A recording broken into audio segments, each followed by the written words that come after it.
ऐसा पहली बार हुआ है 17-18 सालों में।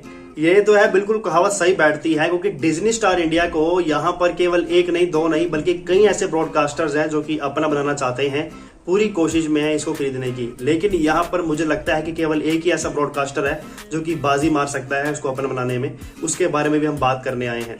बताना चाहूंगा कि डिज्नी स्टार इंडिया जो है टोटली अपना इंडिया का बिजनेस सेल करना चाहता है, जिसमें इनका डिज्नी प्लस हॉटस्टार एप्लीकेशन भी आएगी और साथ ही में स्टार इंडिया के तमाम जितने भी चैनल्स चल रहे हैं इंडिया में, उन सभी को शामिल किया जाएगा। कहने का मतलब ये है कि अगर इंडिया के बिजनेस की बात करें तो डिज्नी स्टार इंडिया जो कि ये कहता है कि हमारा टोटल ओवरऑल इंडिया में जो बिजनेस फैला हुआ है उसकी कुल कीमत 86,000 करोड़ रुपए यानी कि 86,000 करोड़ रुपीस में है। और इसी को वो जो है मांग रहे हैं किसी भी ब्रॉडकास्टर से। अगर कोई भी ब्रॉडकास्टर देने को तैयार है तो वो अपना बिजनेस सेल करने को तैयार है। अब यहाँ पर बात यही आती है कि भाई बाजी कौन मारेगा, ये सबसे बड़ा सवाल है। यहाँ पर कल हमने आपके बीच बताया कि यहाँ पर सोनी पिक्चर्स नेटवर्क भी कोशिश में है कि जब तक जी से हमारे कुछ फाइनलाइज नहीं हो जाता, क्योंकि जी में भी वो जी को खरीद नहीं रहे हैं, बल्कि जी के साथ एक पार्टनरशिप कोलैबोरेट या शेयरिंग में जो है अपने बिजनेस रन करेंगे, मर्ज करेंगे। लेकिन कुछ परसेंट जो शेयर होगा वो सोनी का होगा और कुछ जी का होगा। लेकिन यहाँ पर टोटली बिजनेस को एक्वायर करने की जो बात हो रही है वो बिल्कुल ही अलग बैठती है। तो यहाँ पर सोनी की कोशिश है कि क्यों ना स्टार इंडिया को अपना बना लिया जाए।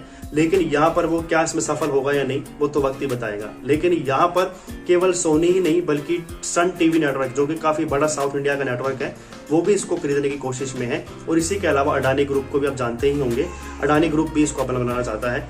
और सबसे पहले जो हमारे बीच बात आई थी वो रिलायंस की ही आई थी। तो रिलायंस ही एक बार फिर से नाम सामने आया है, इसको सबसे पहले खरीदना चाहता है।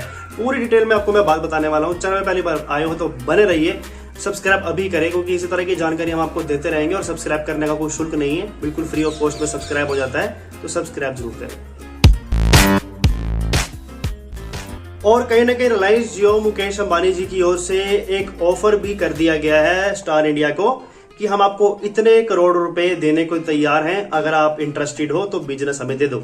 यानी कहने का मतलब ये है कि कहीं ना कहीं रिलायंस पूरी कोशिश में लगा हुआ है कि भाई वाइकोमेटिन जो कि इतना बड़ा काफी नेटवर्क है इनका, उसके अलावा डिज्नी को भी अपना बना लिया जाए। इंडिया में टोटली जो बिजनेस रन हो रहा है उसमें अधिकतर जो है मुकेश अंबानी जी के हाथ है, चाहे वो टेलीकॉम कह लो, चाहे टेलीविजन नेटवर्क कह लो, और कुछ या फिर और कुछ कंपनीज कह लो।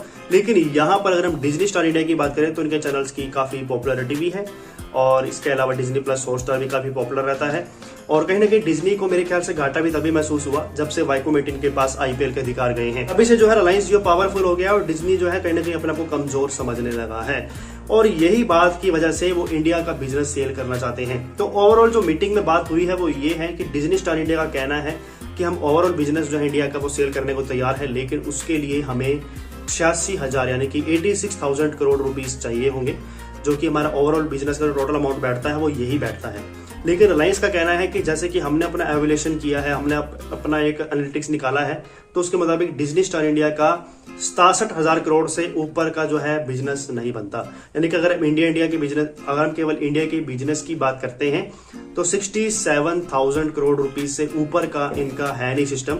तो हम आपको इतना रुपीस देने को तैयार हैं। यानी कि रिलायंस ने एक तरीके से 67,000 करोड़ रुपीस ऑफर कर दिए हैं कि हम आपको इतने पे करने को तैयार हैं, आप अपना बिजनेस हमें दे दीजिए, हैंड ओवर कर दीजिए।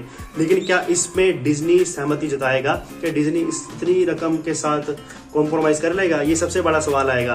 तो हमें कुछ समय का और इंतजार करना होगा। और कहीं ना कहीं फाइनल जो खिलाड़ी है वो मुझे रिलायंस ही नजर आ रहा है, और मेरे ख्याल से रिलायंस के पास जाएगा तो हो सकता है कुछ बेहतरीन में देखने को मिले। बाकी आपके मन में क्या सवाल चल रहा है, आपको क्या लगता है कि रिलायंस के पास अगर बिजनेस जाता है डिज्नी स्टार इंडिया का तो क्या इसको पॉपुलैरिटी मिलेगी या नहीं मिलेगी?